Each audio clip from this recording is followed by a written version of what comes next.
5ನೇ ಅಧ್ಯಾಯ. ಶ್ರೀ ಸಾಯಿ ಬಾಬಾರವರು ಚಾಂದ್ ಪಾಟೀಲರ ಮದುವೆ ನಿಬ್ಬಣದ ಜೊತೆಯಲ್ಲಿ ಬಂದ ಬಗೆ ಸುಸ್ವಾಗತ. ಮಹಾಯೋಗಿಗಳ ಸಂಪರ್ಕ, ಅವರ ಉಡುಗೆ ತೊಡುಗೆ, ನಿತ್ಯ ಜೀವನ, ಪಾದುಕೆಗಳ ಕತೆ, ಮಹಮ್ಮದಿಯರೊಡನೆ ಕುಸ್ತಿ, ಅವರ ಜೀವನದ ಬದಲಾವಣೆ, ನೀರನ್ನು ಎಣ್ಣೆಯಾಗಿ ಪರಿವರ್ತಿಸಿದ ಬಗೆ, ಕಪಟ ಗುರು ಜವಾರ್ ಅಲಿ.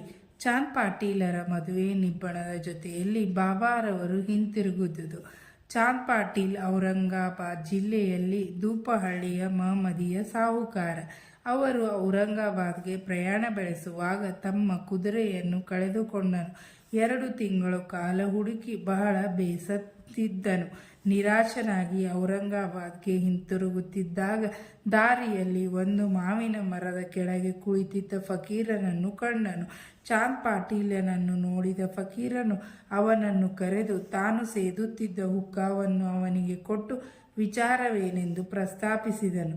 ಅವನು ಕುದುರೆಯನ್ನು ಕಳೆದುಕೊಂಡ ಸಮಾಚಾರವನ್ನು ಅರುಹಿದನು. ಇದನ್ನು ಕೇಳಿದ ಫಕೀರನು, ಇಲ್ಲಿಯೇ ಹಳ್ಳದ ಬಳಿಗೆ ಹೋಗಿ ನೋಡು, ಅಲ್ಲಿದೆ ಎಂದನು. ಚಾಂದ್ ಪಾಟೀಲನು ಅಲ್ಲಿಗೆ ಹೋಗಿ ನೋಡಲು ತನ್ನ ಕುದುರೆ ಅಲ್ಲಿ ಮೇಯುತ್ತಿರುವುದನ್ನು ಕಂಡು ಆನಂದಭರಿತನಾಗಿ, ಈ ಫಕೀರನು ಸಾಮಾನ್ಯನಲ್ಲ ಎಂದು ಮನಸ್ಸಿನಲ್ಲಿ ಯೋಚಿಸಿ ಕುದುರೆಯೊಡನೆ ಫಕೀರರ ಕಡೆಗೆ ಹಿಂತಿರುಗಿದನು. ಅಷ್ಟು ಹೊತ್ತಿಗಾಗಲೇ ಹುಕ್ಕ ತಯಾರಾಗಿತ್ತು. ಆದರೆ ಬಟ್ಟೆ ಒದ್ದೆ ಮಾಡಲು ನೀರು, ಹೊಗೆಸೊಪ್ಪು ಹೊತ್ತಿಸಲು ಬೆಂಕಿಯೂ ಬೇಕಾಗಿದ್ದಿತು. ಆಗ ಆ ಫಕೀರನು ಸಟಕ ಶೂಲದಿಂದ ನೆಲಕ್ಕೆ ಹೊಡೆದ ಕೂಡಲೇ ಬೆಂಕಿ ಉತ್ಪತ್ತಿಯಾಯಿತು. ಮತ್ತೆ ಸಟಕ ನೆಲಕ್ಕೆ ಹೊಡೆದನು. ನೀರು ಹೊರಚಿಮ್ಮಿತು. ಅದರಿಂದ ಬಟ್ಟೆಯನ್ನು ಒದ್ದೆ ಮಾಡಿ ಹುಕ್ಕ ಸೇವಿಸಿದನು. ನಂತರ ಚಾಂದ್ ಪಾಟೀಲನಿಗೂ ನೀಡಿದನು. ಇದನ್ನು ನೋಡಿ ಚಾಂದ್ ಪಾಟೀಲನಿಗೆ ವಿಸ್ಮಯವಾಯಿತು.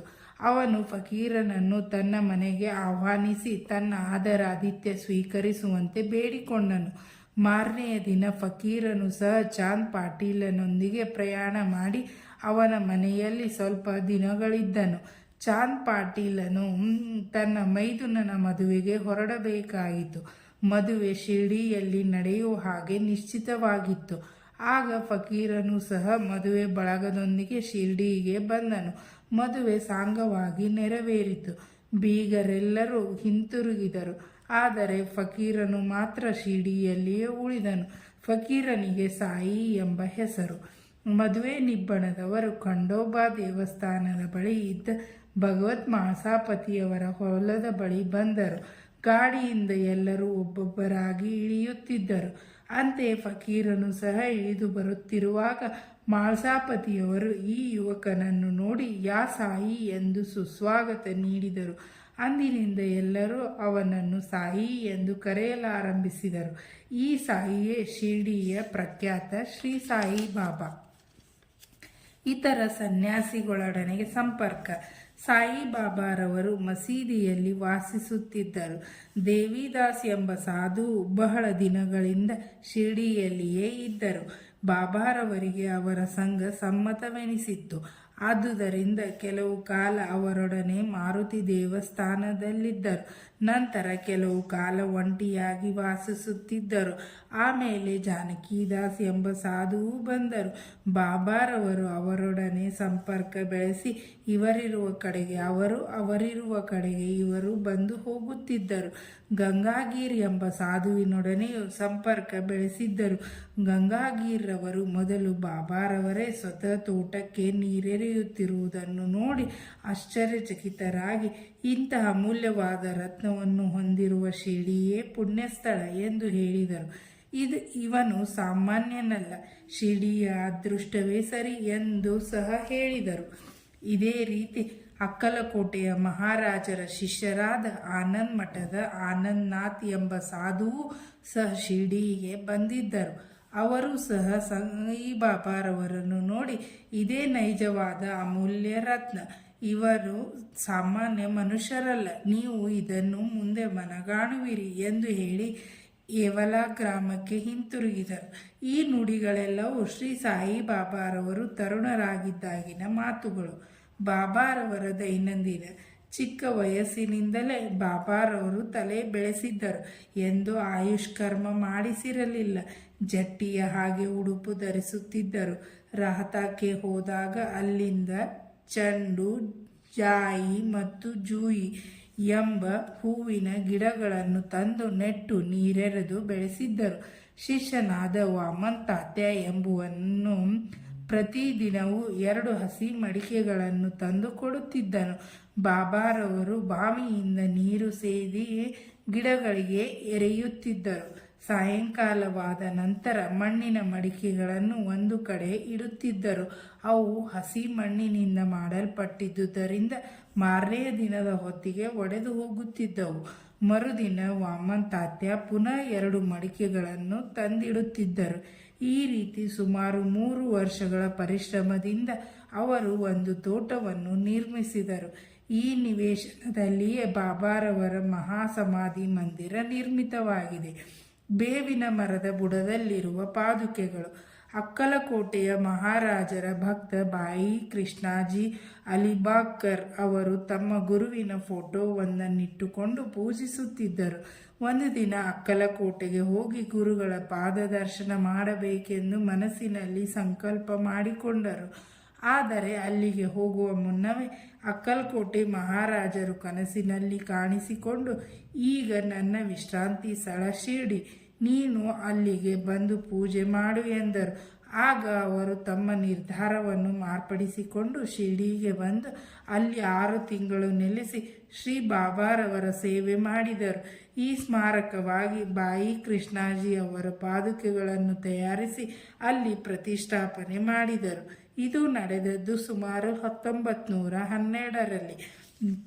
ಪೂಜೆ ಮಾಡಲು ಒಬ್ಬ ಬ್ರಾಹ್ಮಣನನ್ನು ನೇಮಿಸಿದರು. ಅದರ ಮೇಲ್ವಿಚಾರಣೆಯನ್ನು ಭಕ್ತರಾದ ಸಗುಣ್ರವರಿಗೆ ವಹಿಸಿದರು. ಕಥೆಯ ವಿವರ ಈ ರೀತಿ ಇದೆ.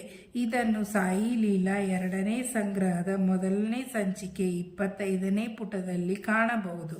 1912ರಲ್ಲಿ ಡಾಕ್ಟರ್ ರಾಮರಾವ್ ಕೋಟಾರೆ ಎಂಬುವರು ಬಾಬಾರವರ ದರ್ಶನ ಪಡೆಯಬೇಕೆಂದು ಶಿರ್ಡಿಗೆ ಬಂದರು. ಅವರು ಕಂಪೌಂಡರ್ ಮತ್ತು ಸ್ನೇಹಿತರಾದ ಶ್ರೀ ಬಾಯಿ ಕೃಷ್ಣಾಜಿ ಅಲಿಬಾಗ್ಕರ್ ಅವರೊಡನೆ ಬಂದಿದ್ದರು.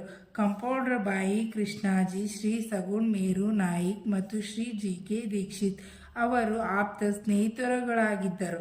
ಇವರು ಕಲೆತು ಅನೇಕ ವಿಚಾರಗಳನ್ನು ಪ್ರಸ್ತಾಪಿಸುತ್ತಿರುವಾಗ ಸಾಯಿಬಾಬಾರವರು ಮೊದಲು ಶಿರ್ಡಿಗೆ ಬಂದ ಗುರುತಿಗಾಗಿ ಪವಿತ್ರವಾದ ಬೇವಿನ ವೃಕ್ಷದ ಕೆಳಗೆ ಒಂದು ಸ್ಮಾರಕವನ್ನು ನಿರ್ಮಿಸಬೇಕೆಂದು ನಿಶ್ಚಯಿಸಿದರು. ಸ್ಮಾರಕದ ಸಂಖ್ಯೆದ ಪಾದುಕೆಗಳೆಂದು ತೀರ್ಮಾನಿಸಿ ಅವುಗಳನ್ನು ಒಂದು ಶಿಲೆಯಲ್ಲಿ ಮಾಡಿಸಬೇಕೆಂಬ ನಿರ್ಧಾರಕ್ಕೆ ಬಂದರು. ಕೋಟಾರೆರವರು ಸ್ನೇಹಿತರಾದ ಕಂಪೌಂಡರ್ರವರು ಈ ವಿಚಾರವನ್ನು ಡಾಕ್ಟರ್ ರಾಮರಾವ್ ಕೋಟಾರೆಯವರಿಗೆ ತಿಳಿಸಿದರೆ ಅವರು ಒಳ್ಳೆಯ ಪಾದುಕೆಗಳನ್ನು ಮಾಡಿಸುತ್ತಾರೆಂದು ಹೇಳಿದರು. ಸರ್ವರು ಸಮ್ಮತಿಸಿದ ನಂತರ ಡಾಕ್ಟರ್ ಕೋಟಾರೆ ಅವರಿಗೆ ಈ ವಿಷಯ ತಿಳಿಸಿದರು. ಅವರೇ ಸ್ವತಃ ಶಿರ್ಡಿಗೆ ಬಂದು ತಾವು ಹಾಕಿದ ಯೋಜನೆಯ ನಕಲನ್ನು ಶ್ರೀ ಉಪಾಸನಿ ಮಹಾರಾಜರಿಗೆ ಸೂಚಿಸಿದರು. ಅದರಲ್ಲಿ ಕಮಲ ಪುಷ್ಪಗಳನ್ನು ಕೆತ್ತಿ ಶಂಖ ಮತ್ತು ಚಕ್ರ ಇತ್ಯಾದಿಗಳನ್ನು, ಬೇವಿನ ಮರದ ಶ್ರೇಷ್ಠತೆ ಮತ್ತು ಬಾಬಾರವರ ಮಹಿಮೆಯನ್ನು ಕುರಿತಾದ ಈ ಶ್ಲೋಕವನ್ನು ಕೆತ್ತಿಸಲು ಸಲಹೆ ನೀಡಿದರು. ಸದಾ ನಿಂಬ ವೃಕ್ಷಸ್ಯ ಮೂಲಾದಿವಾಸಾತ್ ಸುಧಾ ಶ್ರಾವಿಣ್ಯಂ ತಿಕ್ತಮಪ್ರಿಯತಂ ತರಂ ಕಲ್ಪವೃಕ್ಷಾದಿಕಂ ಸಾಯಯಂತಂ ನಮಾಮೀಶ್ವರಂ ಸದ್ಗುರುಂ ಸಾಯಿನಾಥಂ. ಅರ್ಥ: ದೇವ ಕಲ್ಪವೃಕ್ಷಕ್ಕೂ ಮಿಗಿಲಾದ ಆ ಬೇವಿನ ಮರದ ಬುಡದಲ್ಲಿ ಕುಳಿತಿರುವುದರಿಂದಲೇ ಅದರಿಂದ ಬರುವ ಕಹಿ ರಸಕ್ಕೆ ಬದಲಾಗಿ ಅಮೃತವು ಸುರಿಯುವಂತೆ ಮಾಡಿರತಕ್ಕ ಪರಮೇಶ್ವರನೇ ನೀನಾಗಿರುವೆ. ನಿನಗೆ ನಮಸ್ಕಾರಗಳು. ಬೇವಿನ ಮರದ ರಸವೇ ಅಮೃತ, ಏಕೆಂದರೆ ಅದಕ್ಕೆ ಸರ್ವ ರೋಗಗಳನ್ನು ವಾಸಿ ಮಾಡುವ ಗುಣವಿದೆ. ಉಪಾಸನಿಗಳವರ ಮೇಲಿನ ಸಲಹೆಯನ್ನು ಒಪ್ಪಿಕೊಂಡು ಅದೇ ರೀತಿ ಪಾದುಕೆಗಳನ್ನು ಮಾಡಿಸಿ ಮುಂಬಯಿಯ ಕಂಪೌಂಡರ್ರವರೊಡನೆ ಶಿರ್ಡಿಗೆ ಕಳುಹಿಸಿದರು.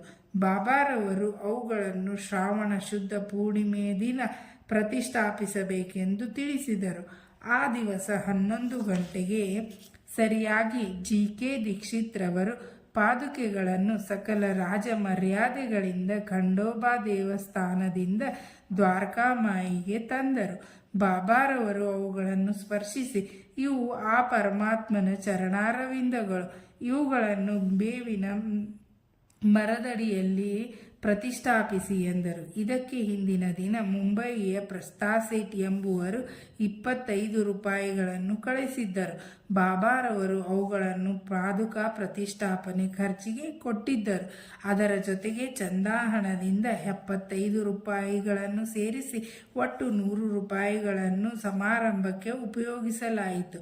ಮೊದಲು 5 ವರ್ಷಗಳವರೆಗೆ ಶ್ರೀ ದೀಕ್ಷಿತರು, ನಂತರ ಲಕ್ಷ್ಮಣ್ ಕಾಚೇಶ್ವರರು ಪೂಜಾ ವಿಧಾನಗಳನ್ನು ನೆರವೇರಿಸುತ್ತಿದ್ದರು.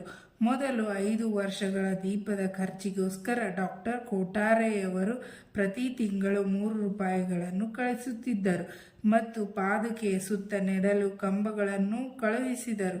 ಮೇಲ್ಛಾವಣಿಯ ಖರ್ಚನ್ನು ಶ್ರೀ ಸಗುಣ್ಮೇರು ನಾಯಕ್ರವರು ವಹಿಸಿಕೊಂಡರು. ನಂತರ ನಾನಾ ಚೋಪಾದ್ರವರಿಂದ ಪೂಜೆಯು ಶ್ರೀ ಸಗುಣ್ಮೇರು ನಾಯಕ್ರವರಿಂದ ಪ್ರತಿದಿನ ಸಾಯಂಕಾಲ ನೈವೇದ್ಯ ಅರ್ಪಣೆ ಮತ್ತು ಆರತಿಯು ನಡೆಯ ಹತ್ತಿದವು. ಬಾಯಿ ಕೃಷ್ಣಾಜಿಯವರು ಮೊದಲು ಅಕ್ಕಲಕೋಟೆ ಮಹಾರಾಜರ ಭಕ್ತರಾಗಿದ್ದರು. ಪಾದುಕಾ ಪ್ರತಿಷ್ಠಾಪನಾ ಸಂದರ್ಭದಲ್ಲಿ ಶಿರ್ಡಿಗೆ ಬಂದರು. ಬಾಬಾರವರ ದರ್ಶನ ಪಡೆದ ನಂತರ ಅಕ್ಕಲಕೋಟೆಗೆ ಪ್ರಯಾಣ ಮಾಡಬೇಕೆಂದಿದ್ದರು. ಹೊರಡಲು ಬಾಬಾರವರ ಅನುಮತಿ ಬೇಡಿದರು. ಆಗ ಬಾಬಾರವರು, ಅಕ್ಕಲಕೋಟೆಯಲ್ಲೇನಿದೆ, ಅಲ್ಲಿಗೇಕೆ ಹೋಗಬೇಕು? ಅಲ್ಲಿಯ ಮಹಾರಾಜನು ನಾನೇ ಇಲ್ಲಿದ್ದೀನಿ ಎಂದರು. ಇದನ್ನು ಕೇಳಿ ಬಾಯಿ ಕೃಷ್ಣಾಜಿ ಅವರು ಅಕ್ಕಲಕೋಟೆಗೆ ಹೋಗಲೇ ಇಲ್ಲ. ನಂತರ ಅವರು ಶಿರ್ಡಿಗೆ ಆಗಾಗ್ಗೆ ಬಂದು ಹೋಗುತ್ತಿದ್ದರು. ಶ್ರೀ ಬಿ ವಿ ದೇವ್ರವರು ಶ್ರೀ ಹೇಮಾಂಡ ಪಂತರಿಗೆ ಈ ವಿಷಯ ತಿಳಿಸಿರಲಿಲ್ಲವೆಂದು ತೋರುತ್ತದೆ. ಹಾಗೆ ತಿಳಿಸಿದ್ದ ಪಕ್ಷದಲ್ಲಿ ಸಚ್ಚರಿತೆಯಲ್ಲಿ ಹೇಮಾಂಡ ಪಂತರು ಈ ವಿಷಯ ನಮೂದಿಸದೇ ಇರುತ್ತಿರಲಿಲ್ಲ. ಮೊಹಮ್ಮದಿಯ ತಾಂಬೋಳಿಯವರೊಡನೆ ಕುಸ್ತಿ ಮತ್ತು ಅವರ ಜೀವನದಲ್ಲಿ ಬದಲಾವಣೆ. ಶಿರ್ಡಿಯಲ್ಲಿ ಮೊಹಮ್ಮದಿಯ ತಾಂಬೋಳಿ ಎಂಬ ಜಟ್ಟಿ ಇದ್ದನು. ಕೆಲವು ವಿಷಯಗಳಲ್ಲಿ ಬಾಬಾರವರಿಗೂ ಅವನಿಗೆ ಒಮ್ಮತವಾಗದೆ ಇಬ್ಬರು ಕುಸ್ತಿ ಮಾಡಿದರು. ಬಾಬಾರವರು ಸೋತರು. ಅಂದಿನಿಂದ ಬಾಬಾರವರು ತಮ್ಮ ದೈನಂದಿನ ಉಡುಪನ್ನು ಬದಲಾಯಿಸಿದರು. ಒಂದು ನಿಲುವಂಗಿಯನ್ನು ಧರಿಸಿ ತಲೆಗೆ ಬಟ್ಟೆ ಸುತ್ತಿದ್ದರು. ಆಸನಕ್ಕೆ ಗೋಣಿಚೀಲವನ್ನು ಉಪಯೋಗಿಸಲು ಆರಂಭ ಮಾಡಿದರು. ಯಾವಾಗಲೂ ತೃಪ್ತಿಯಿಂದಿರುತ್ತಿದ್ದರು. ಯಾವಾಗಲೂ ದೊರೆತನಕ್ಕಿಂತ ಬಡತನವೇ ಮೇಲು, ದೇವರು ಯಾವಾಗಲೂ ಬಡವರ ಸಹೋದರನಾಗಿರುತ್ತಾನೆ ಎನ್ನುತ್ತಿದ್ದರು. ಗಂಗಾಗೀರ್ ಸಹ ಮೊದಲು ಕುಸ್ತಿ ಜಟಿಯಾಗಿದ್ದರು. ಇದೇ ತರಹದ ಭಾವನೆ ಅವರಲ್ಲಿಯೂ ಮೂಡಿ ಸಂಸಾರವನ್ನು ತ್ಯಜಿಸಿ ಸ್ವಾನುಭಾವ ಪಡೆಯಲಿಗೋಸ್ಕರ ಇದೇ ರೀತಿ ಪರಿವರ್ತನೆಯಾಗಿ ಪುಣತಾಂಬ ನದಿಯ ದಡದಲ್ಲಿ ಮಠವನ್ನು ಸ್ಥಾಪಿಸಿ ಶಿರ್ಡಿ ಶಿಷ್ಯರೊಡನೆ ಅಲ್ಲಿ ವಾಸಿಸಿದ್ದರು. ಮೊದಲು ಬಾಬಾರವರು ವಿಶೇಷವಾಗಿ ಜನರೊಡನೆ ಸೇರುವುದಾಗಲಿ ಮಾತನಾಡುವುದಾಗಲಿ ಮಾಡುತ್ತಿರಲಿಲ್ಲ. ಪ್ರಶ್ನಿಸಿದಾಗ ಮಾತ್ರ ಉತ್ತರ ಕೊಡುತ್ತಿದ್ದರು. ಬೆಳಗ್ಗೆ ಬೇವಿನ ಮರದ ಹತ್ತಿರವೂ ಕೆಲವು ಸಾರಿ ಹಳ್ಳದ ಸಮೀಪದಲ್ಲಿದ್ದ ಬಾಬುಲ್ ಮರದ ನೆರಳಿನಲ್ಲಿಯೂ ಕುಳಿತು ಕಾಲ ಕಳೆಯುತ್ತಿದ್ದರು. ಮಧ್ಯಾಹ್ನದ ಹೊತ್ತು ಕೆಲವು ದಿನ ನಿಮಂಗಾವಕ್ಕೆ ಹೋಗುತ್ತಿದ್ದರು. ಅಲ್ಲಿ ತ್ರ್ಯಂಬಕಜಿ ಡೇಂಗಳೆಯವರ ಮನೆಗೆ ಹೋಗುತ್ತಿದ್ದರು. ಬಾಬಾರವರು ಬಾಬಾ ಸಾಹೇಬರಲ್ಲಿ ಬಹಳ ಪ್ರೀತಿ ಇಟ್ಟಿದ್ದರು. ಅವರ ಕಿರಿಯ ಸಹೋದರರಾದ ನಾನಾ ಸಾಹೇಬರಿಗೆ 2ನೇ ಮದುವೆಯಾದರೂ ಸಹ ಸಂತಾನ ಪ್ರಾಪ್ತಿ ಇರಲಿಲ್ಲ. ಬಾಬಾ ಸಾಹೇಬರು ಬಾಬಾರವರ ದರ್ಶನ ಪಡೆಯುವಂತೆ ತಮ್ಮ ಸಹೋದರರನ್ನು ಕೇಳಿಕೊಂಡರು. ಬಾಬಾರವರ ದರ್ಶನ ಲಾಭದಿಂದ ಮತ್ತು ತೃಪ್ತಿಯಿಂದ ಅವರಿಗೆ ಪುತ್ರ ಸಂತಾನ ಪ್ರಾಪ್ತಿಯಾಯಿತು.